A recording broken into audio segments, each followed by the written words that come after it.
En el 476 de la era cristiana cae el Imperio Romano de Occidente.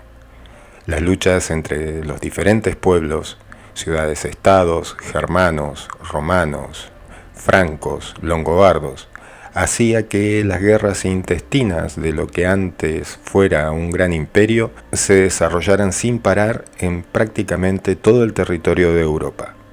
Había que reunificar y recuperar la vieja gloria del imperio. La duda estaba en bajo qué figura se reorganizaría ese imperio, el emperador o el papa. Vamos a hablar de la escuela de los glosadores. Hacia finales del siglo XI después de Cristo, Irnerio descubre en Bolonia un palimpsesto del Digesto. El Digesto es una de las partes que constituían el Corpus Juris Civilis de Justiniano, cuyo video específico dejo por acá arriba. Un palimpsesto es un manuscrito que fue borrado y vuelto a escribir encima con otro texto. Es una escritura oculta debajo de otra escritura. Al momento en que Irnerio realiza su descubrimiento, existían grandes debates entre los partidarios del emperador y los partidarios del papa. Sobre la base del poder de Dios, el papa reclamaba para sí tanto el control de las cosas materiales, el poder material, como el poder espiritual, mientras que el emperador abogaba por separar ambos poderes, dejando para sí el poder temporal y para el papa solo el poder espiritual, la división del Estado y de la Iglesia. Así existían movimientos incluso dentro de la Iglesia, como los franciscanos, que, apoyados por el emperador, abogaban por la pobreza de la Iglesia siguiendo las enseñanzas de Jesús. Eminencia. La idea de unificación o reunificación del Imperio Romano se basaba en precisamente los tres principios que había citado Justiniano en su momento: un territorio, una religión y un derecho. Consideraba el emperador que debía separar el derecho canónico del derecho civil o el derecho material y humano. La aparición del Digesto y su estudio invita a los glosadores a buscar en aquel sistema jurídico de Justiniano apoyo a la postura del Papa, ya que en Bizancio Justiniano, a través de Triboniano, había establecido una especie de cesaropapismo, no con el Papa católico, sino con el dirigente central del cristianismo ortodoxo. Dije que descubrieron este manuscrito, una especie de palimpsesto del Digesto, y ya hacía 500 años de que Justiniano había fallecido. En esto quiero recordar a un profesor de Derecho Constitucional, ya fallecido, que teníamos nosotros, y que nos decía, cuando nos explicaba el artículo 14 de la Ley 48, presten atención porque está escrito en idioma en argentino antiguo, y quizás no lo entienden. Entonces ese artículo 14, que es de la Ley 48, que es del recurso extraordinario federal, él nos lo iba glosando, atribuyendo significado a las palabras que estaban en esos incisos. Imagínense que si era argentino antiguo y necesitábamos una glosa, cuando Irnerio se hace con el Digesto, el latín en el que estaba escrito ni se hablaba ni se escribía.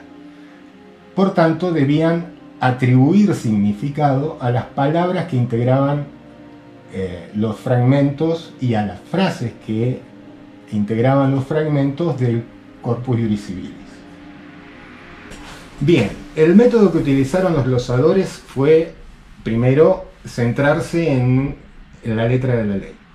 Se les presentaba a ellos, con esta recopilación que habían hecho Triboniano y la comisión designada por Justiniano, un sistema cerrado, perfecto, sin lagunas ni contradicciones. Mas como todo lo que es humano no puede carecer de contradicciones, se produjo una ruptura al encontrarlas dentro del corpus iuris civilis, entre Búlgaro y Martino de Gocia. Esa división se dio entre los que, como Búlgaro, creían en la aplicación del corpus iuris civilis stricto sensu y las soluciones de equidad que proponía Martino. Mercadant relata una anécdota en la cual se aplica esta discusión entre la aplicación stricto sensu y la equidad respecto de la dote de Búlgaro. Búlgaro sostenía que al enviudar, el varón debía devolver la dote al padre de la fallecida. Martino decía que no, que si existían hijos, el viudo podía retener esos bienes para ayudar al mantenimiento de esos hijos comunes. En el medioevo, la muerte al momento del parto de la mujer era muy común, por tanto esta discusión no era solo de laboratorio, sino que tenía amplia aplicación dentro de la vida cotidiana de las personas de la época. Sucede que Búlgaro enviuda y el padre de la fallecida va a ver a Martino de Gocia para preguntarle si podía reclamar la devolución de los bienes dotales. Martino, fiel a su idea de equidad, le dice que no debería, ya que esos bienes serían utilizados por Búlgaro para sostener a los hijos que había tenido con la mujer fallecida. Sin embargo, como Búlgaro estaba en contra de la postura de Martino, le aconseja que se lo reclame.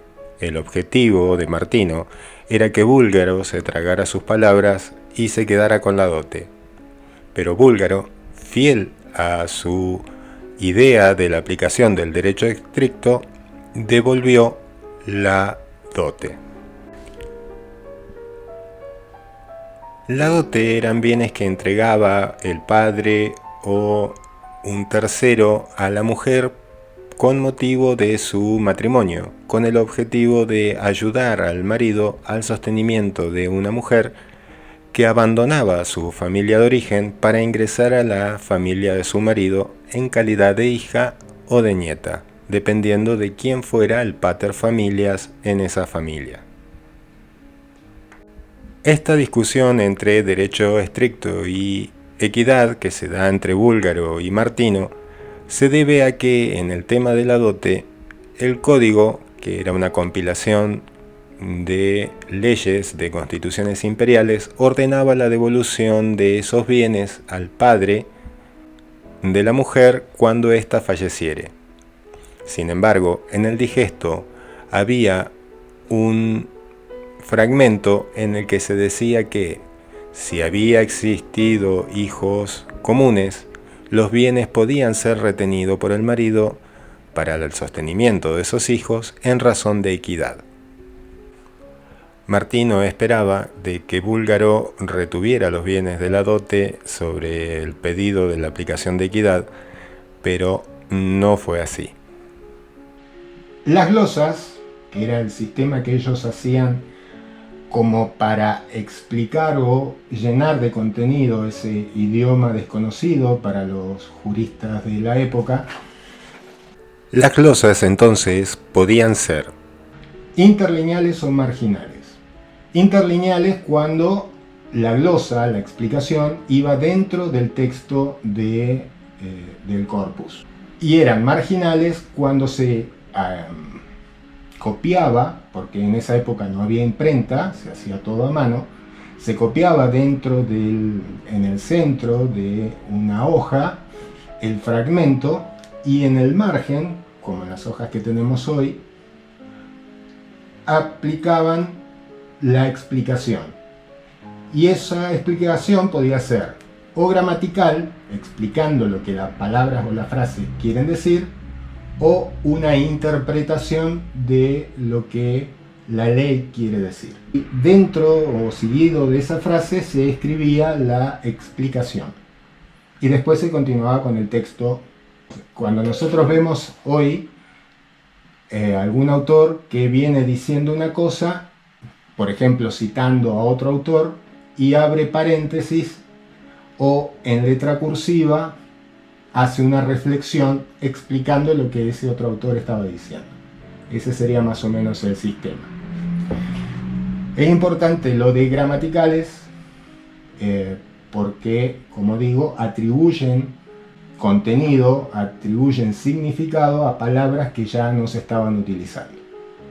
Esto es una foto de la glosa magna o glosa acursiana, realizada por Acurcio, que es la obra final de los glosadores, y pueden ver en el centro el texto, dice Príncipe Justiniano, y al costado, ven el cursor, está toda la glosa que realizaron los glosadores a lo largo de su historia, sea gramatical o interpretativa.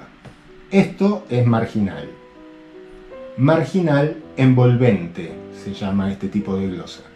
Y en el centro el texto que se está glosando. ¿Cómo trabajaban los glosadores? ¿Qué había en esas glosas interpretativas? Primero buscaban extraer principios generales a las que llamaban brocardas. Principios generales del derecho. También buscaban sistemas de organización de ciertas instituciones del derecho, que podía ser desde la medianería hasta el matrimonio, a lo que llamaban aparactus, sistema. Algunos fragmentos que les resultaban interesantes los glosaban interpretándolos y le daban el nombre de casus o caso. Cuando hacían una exposición más extensa de todos los títulos del corpus, hablaban de summa, que recuerda a la obra de Tomás de Aquino, la Summa Teológica. Y después hacían explicaciones generales de conceptos jurídicos, distinguiendo a uno del otro. Cuando, por ejemplo, hablaban del matrimonio cum manu o sine manu, que eran dos sistemas patrimoniales distintos que existía para la organización del matrimonio en Roma, los distinguían dando los conceptos generales de cuáles eran las diferencias para que hubiera esos dos sistemas. Los más importantes de la escuela fueron Irnerio como creador, Búlgaro el os aurum lo llamaban, el boca de oro, porque era el encargado de asistir a los debates y sostener las posturas que tenían los glosadores frente a una escuela que se enfrentaba en favor del emperador, que era la escuela de Ravenna. Entonces, los que estaban a favor del Papa, que eran los glosadores, al menos hasta la muerte del Papa Pascual II, en donde cambiaron de bando, digamos. Como te digo una cosa, te digo la otra, y empezamos a no defender las posturas del Papa, pero sí a defender las posturas de Enrique V, emperador del Sacro Imperio Romano. Y había dos más que eran Hugo de Alberico, el mens legum, que era el que más o menos pensaba la finalidad de cada ley, y Martino Gosia, que era el copia legum, que era el que se dedicaba a escribir y extraer y que incluso a traducir buena parte del corpus iuris civilis. La glosa magna se publica en el año 1250 y la escuela de los glosadores muere junto con Acurcio, el último glosador, en 1260. Y ahí, bueno, les recuerdo el sistema de la glosa marginal y envolvente, que es la que se utiliza y que les mostré en la foto anterior.